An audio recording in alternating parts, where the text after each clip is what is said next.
प्यारे बच्चों, जैसे कि आप सभी जानते हैं कि आपकी पीरियोडिक असेसमेंट भाग पहला समाप्त हो चुका है। तो अब शुरू होने जा रहा है आपका पीरियोडिक असेसमेंट भाग दूसरा।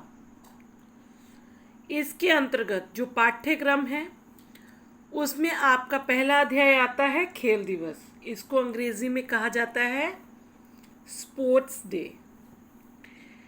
यह जो कहानी है यह जापानी कहानी पर आधारित कहानी है। इस कहानी के अंतर्गत विकलांग व्यक्तियों के प्रति सम्मान का भाव, जीते गए इनाम के प्रति सम्मान का भाव और संवेदनशील बनने का संदेश दिया गया है। यह जो कहानी है वो तोमोए से शुरू हो जाती है, क्योंकि तोमोए में जो खेल दिवस है बड़ा ही अनूठा है और ये हर साल 3 नवंबर को मनाया जाता है। इसमें बहुत सारी ऐसी खेल होती हैं जो कि अन्य जो स्कूल होते हैं वहाँ भी खेले जाती हैं, लेकिन कुछ इसमें इस प्रकार की खेल हैं जो कि अन्य स्कूलों से भिन्न हैं। उदाहरण के रूप में सबसे पहले यहाँ होती है एक कार्प मछली दौड़। इसमें क्या होता है बेटा, इसमें एक बड़ी बेलन आकार के कपड़े की बनी जो मछली होती है उसको एक बड़े से डंडे के साथ बांधकर मैदान में लटकाया जाता है और सबको जब इशारा किया जाता है तो बच्चे दौड़कर इसके सिर से प्रवेश करके उसको पूंछ से निकलना होता है। लेकिन मछली के अंदर इतना अंधेरा होता है कि कई बार क्या होता है, जो बच्चे हैं वो दिशा भटक कर वो सर से घुसकर सर से ही बाहर निकल आते हैं। तो चान और कई बच्चे भी ऐसे हैं जो कि गलत रास्ते से वापस निकल आते हैं। और एक दूसरी इसमें दौड़ होती है जिसका नाम होता है एक माँ को ढूंढो। इसमें क्या होता है कि इसमें जब बच्चों को निर्देश मिलता है तो जो उनके सामने जो एक लकड़ी की आड़ी रखी जो सीढ़ी होती है उस पर दौड़ना होता है और एक एक करके खांचे से निकलकर सामने रखी टोकरी में से लिफाफा उठाना होता है। उस लिफाफे के भीतर कई बार किसी अलग बच्चे की माता का नाम, कभी अलग बच्चे की माता का नाम होता है और बड़ी हिम्मत के साथ चिल्लाकर उन्हें भीड़ में उस नाम को पुकारना पड़ता है। कभी कभी क्या होता है कि उनकी अपनी माँ के नाम ही उस पर्ची पे आ जाते हैं, जिसमें वो बड़े खुश होते हैं। फिर वो क्या करते हैं कि सीढ़ी के खांचों से निकलते समय किसी बिल्ली की तरह उनको शरीर को मरोड़ कर निकलना ज़रूरी होता है, नहीं तो उनको फंसने का डर रहता है इसमें। और इस खेल में सबसे अंत में एक खेल होता है जिसे कहते हैं रिले दौड़। इसमें क्या होता है कि इसमें अर्ध चक्राकार सीढ़ियों के ऊपर नीचे चढ़ना उतरना होता है। ये दौड़ देखने में तो बड़ी ही आसान लगती है, लेकिन जो ये दौड़ है ये बड़ी मुश्किल होती है, यानी कि कठिन होती है।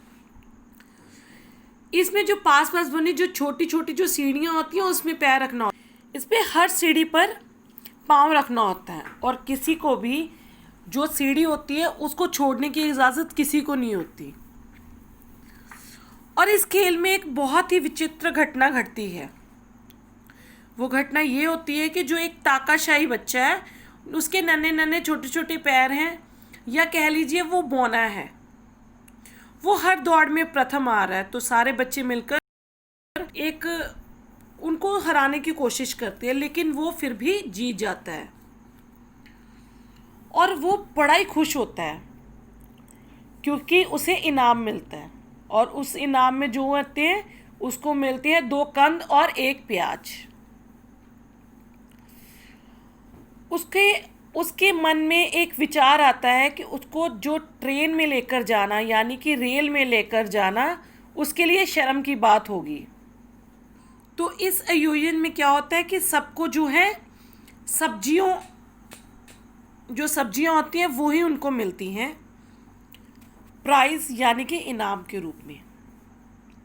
एक मोटे से लड़के को मिल जाती है पत्ता गोभी। अभी उसको समझ नहीं आता कि कहाँ इसको मैं लेकर फिरता रहूं, तो वो सोचता है क्यों ना इसके मैं फेंक क्यों नहीं देता।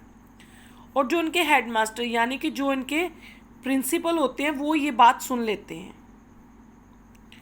वो अपनी सारी सब्जियों को संभालते हुए कहते हैं कि अपने घर में आज सबको बोलना कि अपनी माता को बोलना कि यही सब्जी बनाए जो आज जीते हो।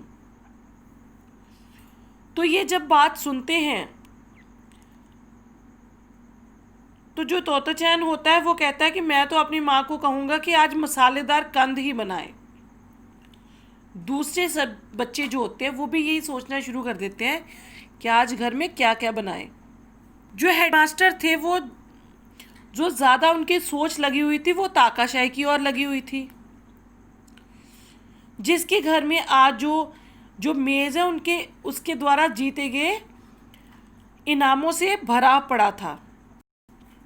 वे शायद अपने मन में सोच रहे थे कि आज ही ताकाशाही अपने पर गर्व महसूस करे और जो बोनेपन की हीन भावना या जो गलत भाव उसके मन में पनप रहे हैं उसे वह बाहर निकाल दे। और जाने कौन जाने कि वाकई ये जो हेडमास्टर थे उन्होंने उस ताकाशाही की हीन भावना को समाप्त करने के लिए ही इस प्रकार की दौड़ जो थी वो खेल में रखी हूँ, यानी कि इस खेल दिवस में रखी हूँ। तो इसमें हमें पता चलता है कि जो विकलांग लोग होते हैं उनके प्रति हमारे मन में सम्मान का भाव होना चाहिए। यही इस कहानी का जो मुख्य उद्देश्य है। धन्यवाद।